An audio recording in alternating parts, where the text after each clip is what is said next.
Hello and welcome to part three of my AI and prompt engineering overview. Last time we talked about the different types of prompts. We had basic prompts, contextual prompts, and dynamic prompts. Today we're going to look at some best practices, some very quick ways to improve your prompts. If you look at the top here, right, the most simple prompt is just to be specific and direct. But eventually, as you improve your prompts to be really not just dynamic, but really advanced and be able to get as much as you can out of that first prompt, you want to give it a role to play. So there's a bunch of different steps here. Let's go through some of these. First, you want to be specific and direct.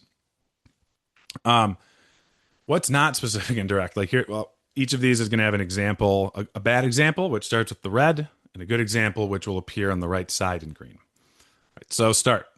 Write a blog post about SEO. That's not specific. I guess it's direct, but there's not much going on there. But you might ask, okay, how do you be more specific? How do you be more direct? Well, here you go. Write a 400-word article about the importance of, and I go into some details about offsite SEO. If you're not familiar with it, it's how what Google really thinks is imperative and important when ranking a website in a domain. But really, I go into details about the topic, and I give kind of like not a thesis statement, but a subtopic, right? That's a basic improvement to be specific and direct.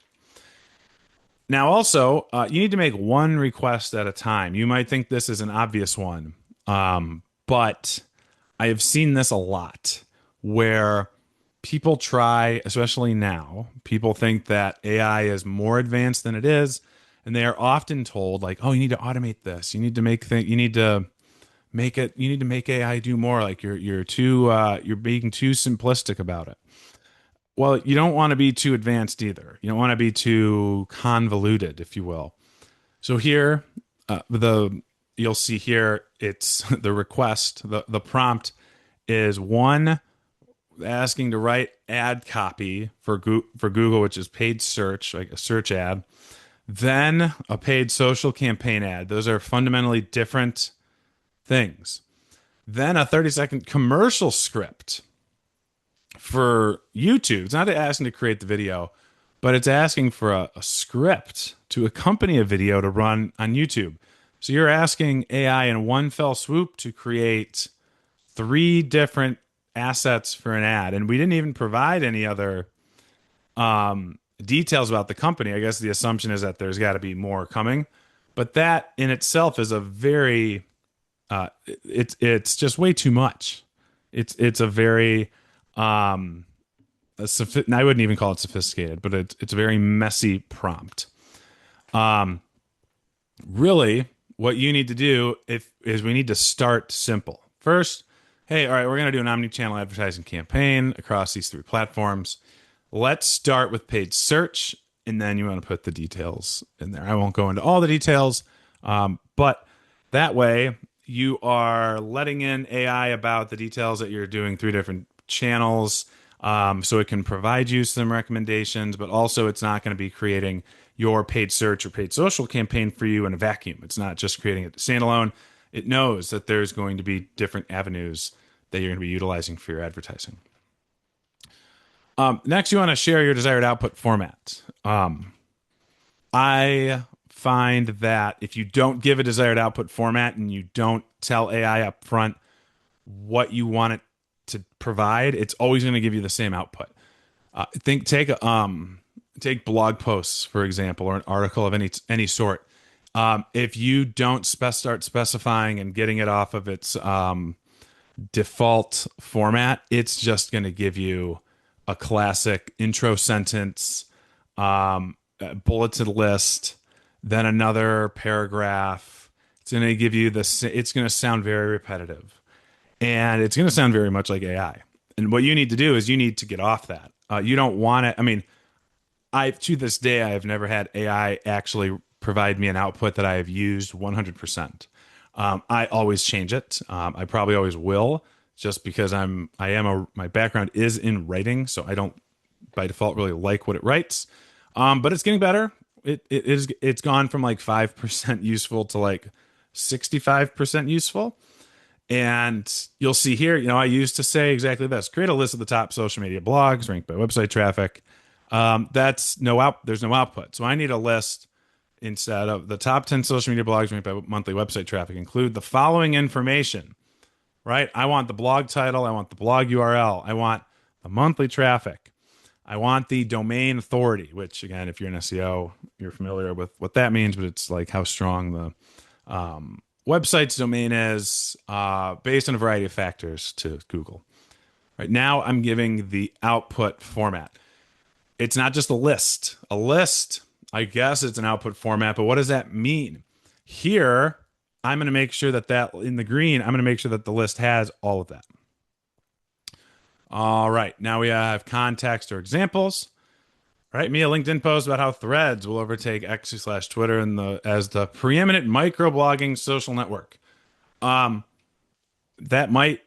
going to turn out pretty standard. It's going to give you an output that is, it's going to have an emoji. It's going to have a bulleted list. It's going to have useless hashtags because hashtags don't work on LinkedIn anymore. It's going to be pretty poor. And it's going to give you a format of a post that you see all too often on LinkedIn, especially on company pages. But on the green side, right, I gave it the same first sentence, but then I said, here's 3 sample posts to use as models. And then I inserted 3 sample posts that I thought did really well that were written either by myself or that I saw on LinkedIn. Right now, we're going to go into more of this type of post, this type of prompt a little bit later. In the last video, they're called shots, where you give it examples. Now we have the target audience. You saw this popped up in the contextual prompting from earlier. Hey, write a 400-word blog post about the rise of short-form video. That's pretty bland, pretty straightforward. Who knows? Who is that for, really? But if the audience is Gen X and millennials, it's going to take a more nostalgic look and is going to be able to use terminology about it than if it was for Gen Z or even Gen Alpha. If it's Gen Z, in Gen Alpha, these are people who have lived with smartphones and watching videos on those phones their entire lives. For those of us, for me, and for probably a lot of people, for a lot of you who are watching this, right, in this more advanced course, you're probably familiar with life before that. As someone born in the 80s, I have a very vivid recollection of life before the internet was a common thing. And the idea of the rise of short form video, to me, it's a little bit different. Now, if I wanted to get even, then it would be for like a 15-year-old. If I wanted to get even more in depth, I would have described really the use cases of how the target audience uses all this, uses short form video in particular. Last one. Give the AI chatbot a role to play, right? Here's a B2B marketing strategy for a new email marketing software company. That is very, very businessy. That is too much. But let's make it a little simpler, right? Okay, you're a marketing expert and consultant who specializes in helping B2B software companies, software as a service is SaaS, launch their products, develop a B2B marketing strategy for a new email marketing software company. So it specifically gives AI a role to play.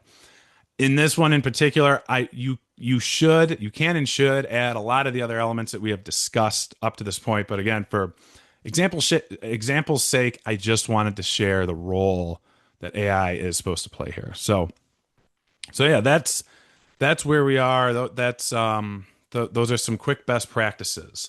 Up next is going to be the last video. That's going to be on shot prompting, which is really building off of the context and examples where they call it shot prompting. And that should be the end of this. I know this is a long series, but again, I try to keep the videos short and sweet so that you don't lose focus. Otherwise, I'd be talking for hours. For any questions on these best practices, feel free to reach out with any questions. I know this can get a little tedious over time, but I do think it's important that we learn that you understand just how what those best practices and prompts are. I think you've probably seen some of these already, but I'm also interested to hear from you. What else have you ever not heard or seen of any of these, and are there any other best practices that you've seen or experienced for yourself?